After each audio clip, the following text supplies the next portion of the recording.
internationally educated nurses. So I hand over to Greg. Thank you so much, Aaron.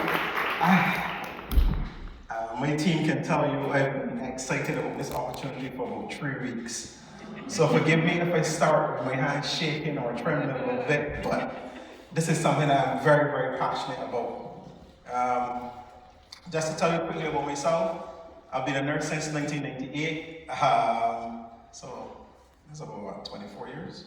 About 24 years I've been a RMN. I've done several other jobs, but nothing gives me more pleasure than working with people and assisting people. So let me start by saying welcome and to introduce you to my team. Didn't know I was going to do this, but I run a team of 4 practice educators. I can ask them to stand so you can all recognize them.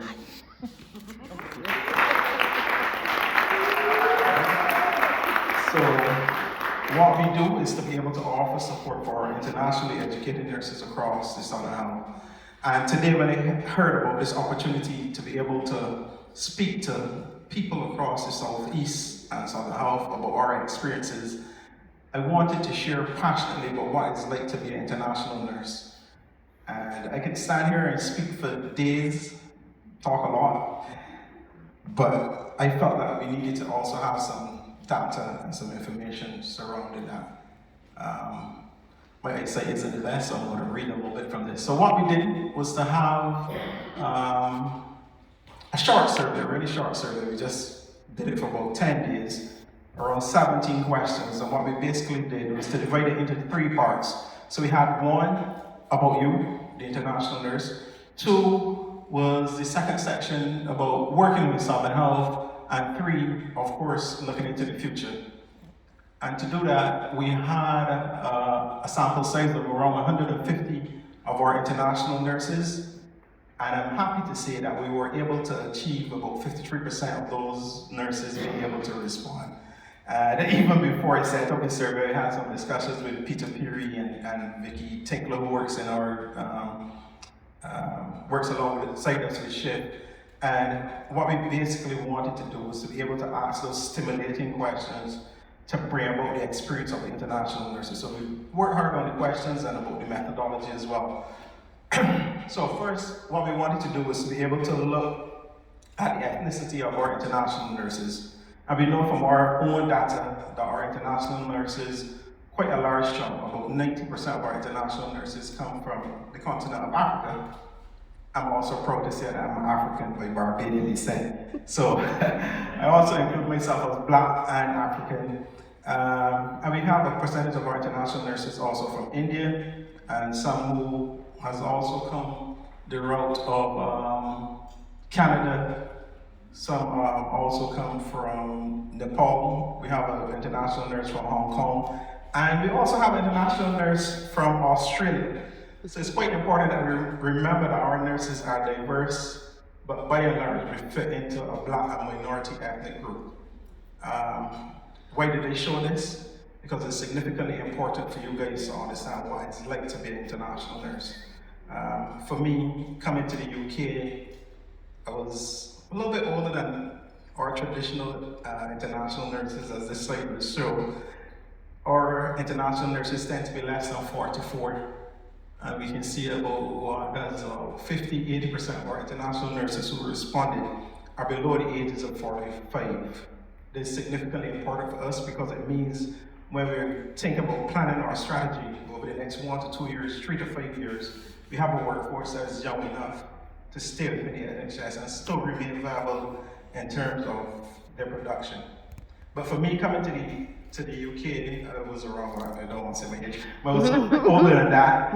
And so I've had lots of job experiences working in other environments. So it was a little bit easier for me to transition, whereas we have some of our international nurses who are younger, and the time that they have on the ward is sometimes not being well supported or encouraged is traumatic for them.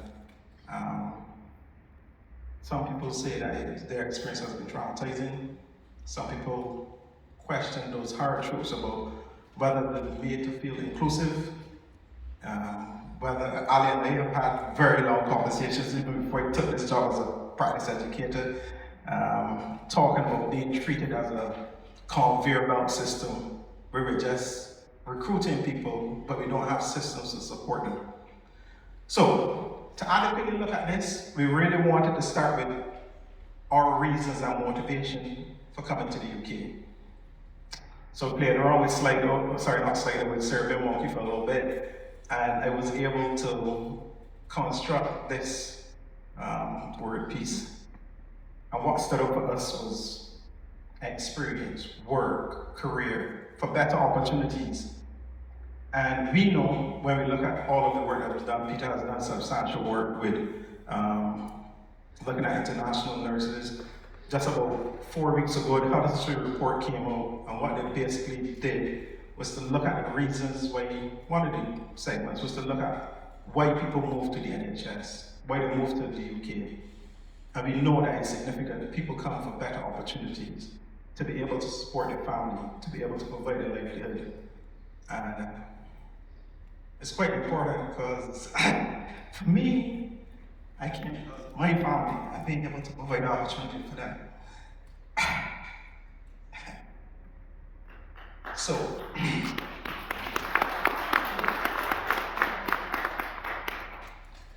we also wanted to look at the experience that our nurses bring.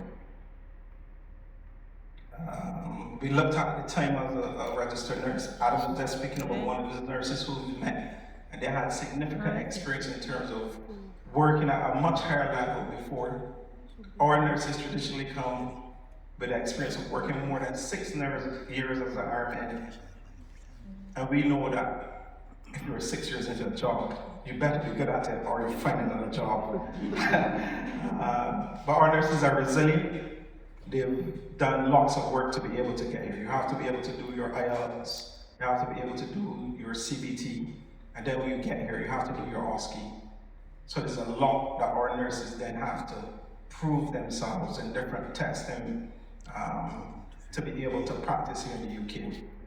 So we wanted to find out more about the international nurses. What qualifications do they bring? What other experiences? What other jobs? We know that our international nurses are qualified nurses. We know that some of them have bachelors. We know that they have a master's degree. We don't have anybody at a PhD level yet, but I'm looking at Louisa. So, but our nurses are quite passionate about what they do.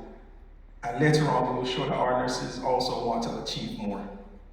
So yes, some of the jobs that we found that our nurses did even before they came.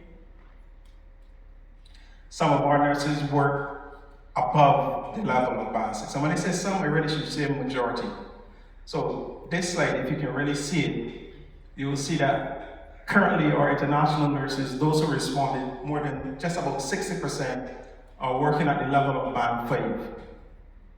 And to come to the UK, the jobs that are advertised are at the level of band 5. And quite interestingly, we've had a discussion amongst ourselves as a team, really debating, should it be that we are coming as band 5s, or should the NHS also be recruiting for people to come and work directly as band 6? And we understand coming to the UK, working in the UK, the systems might be different. There's a big comprehensive mental health act, and unless you're a little bit nerdy like me and you want to read the mental health act, it takes a little bit of understanding. You have to have that practical experience. We know this. We know that our nurses will have to have an understanding of what it's like to be least restrictive. This is some of the trainings that we provide for our nurses, but they also have the knowledge and the experience of working at a senior level. We can see that previously more than 50% more than 45% of our international nurses were at a senior level, being able to manage a team. We've had nurses who have worked at the level of a ward manager, and that's quite significant. We have nurses who work in the level of a band 8. That too is also quite important. So when we look at equity, diversity, and inclusion, yes, we're being inclusive by bringing international nurses. We're being diverse by bringing them.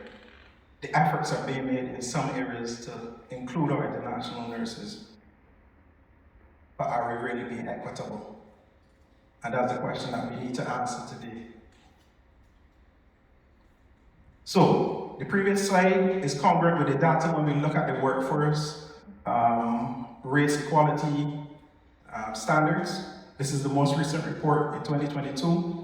And we can look and see, I think I alluded to this in my question earlier this morning, remember I said from the beginning, our nurses fit within the category of Black and ethnic minority. So when we look at that particular group and we look at the representation across the entire NHS, we know that our nurses, the representation at band 6 and higher, it starts to dwindle. So our international nurses, our Black and ethnic minority groups across the NHS, it tapers off from band 6, 7, 8, what about say is after. And what we're asking, is this really representative of the quality that we have among our international nurses? Is there more that can be done? Adam, you alluded when you introduced me, you said you had somebody with, was it 30 years experience? Yeah. And that person was put on an accelerated pathway. For me, I was put on an unofficial accelerated pathway because of being able to achieve band 7 within a year, within 12 months being here in the NHS. And I think what my experience here has allowed me to do is to be able to say just that. Before I would probably never say that. But I'm able to celebrate my achievement, and I want to be able to celebrate the achievements of other international nurses when we achieve band 7, when we achieve band 8.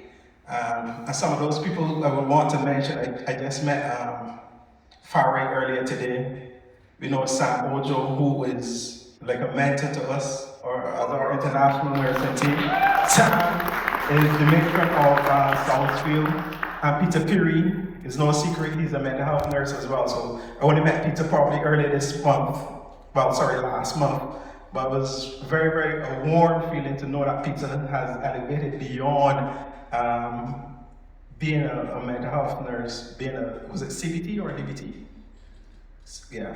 So the inspiration is there for us. We know that we can achieve. We know that we can do more. So you can leave up this slide for a minute. So what we wanted to do, we wanted to be able to look at our international nurses, to be able to have a strategic plan. I'm not seeing Paula here, but I've made Paula really miserable. Sent her tons of emails trying to share my vision of what I think international nursing should look like over the next few years. So when we did ask our international nurses on the survey, where do you see yourselves in the next 2 years? More than 70% of our international nurses said they wanted to be promoted to a higher banding. And this is congruent with what we said before. Our international nurses come for career progression. They come to be able to work and support their family. Peter, when we had our discussions, we were saying, if this is about progression or this is about leveling up. Our nurses come already working at a level that's higher than band 5. So asking for our nurses to go up to the level of band 6, because we know there are vacancies. We know that there are about 200 odd vacancies of band 6s available across Southern Health. So we're not asking that you just put our international nurses into those vacancies. We're asking that you develop a program where they can be accelerated into those levels. And Liz, I see you nodding in the back because Liz does a lot of work with our international nurses as well for the Elevate program. And the Elevate program will do exactly that. Allow our international nurses to have the extra leadership training to go on to the next level. And we are thankful that, Shola, I see you smiling because I know you're a product of the Elevate program as well. Significantly, over the next 1 to 2 years, we have less than 1% of our nurses saying they want to go to another trust. And just about 2% saying they want to leave the NHS.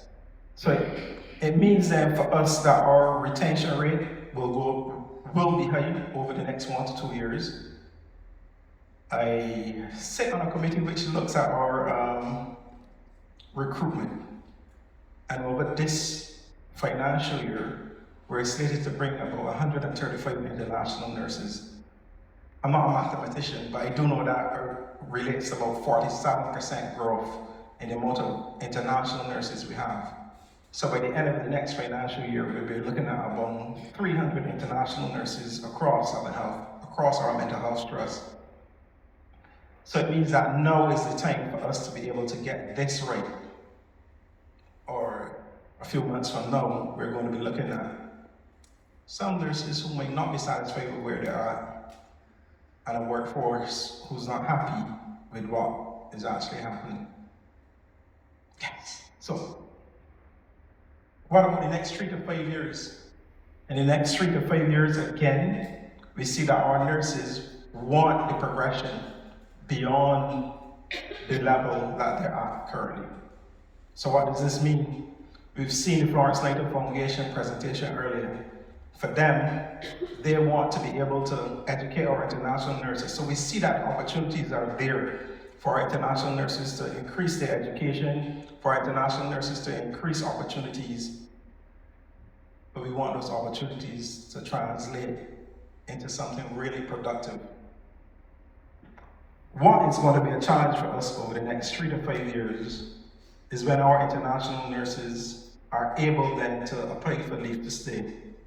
And much like what we see across the NHS, some people are leaving the NHS either to work privately or to leave the UK.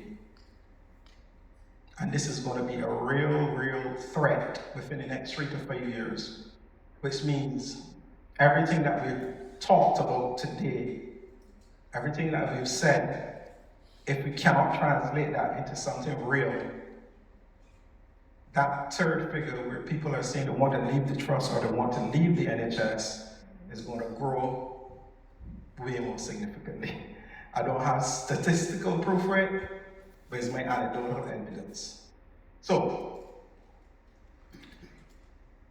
what support does our international nurses need? We've asked this question. And without a doubt, we know it. We knew it from the time I would have shown you our first slide as to why our international nurses come to the UK. They want support with moving up the bands. They want support with career progression, whether that means additional training, additional support, additional opportunities. That is what they want. They want to be able to have support with their work visas, have support with bringing their families across. And trust me, people will not set up shop. People will not set up homes across Southern Health, bring their families if they didn't intend to stay. So the intention is real. The intention shows that our international nurses want to be a part of, Paul had said earlier, a family, this Southern Health family. So what we're asking for, I'm sure Randy will tell you a little bit later about what we need in terms of our retention and to keep our nurses. But what we're asking for is that opportunity, the opportunity to develop our international nurses, the opportunity to keep our international nurses, and the opportunity to grow them. So that's basically what we want. That's my quick and very short submission. I want to thank all of you for staying late and staying on a little bit later and being able to hear our thoughts. I'm not big on sharing passion. Debbie will tell you I'm not very compassionate. But I can tell you that our nurses, this is what our nurses want. This is what we need. And we have the evidence to be able to support that as well. So thank you.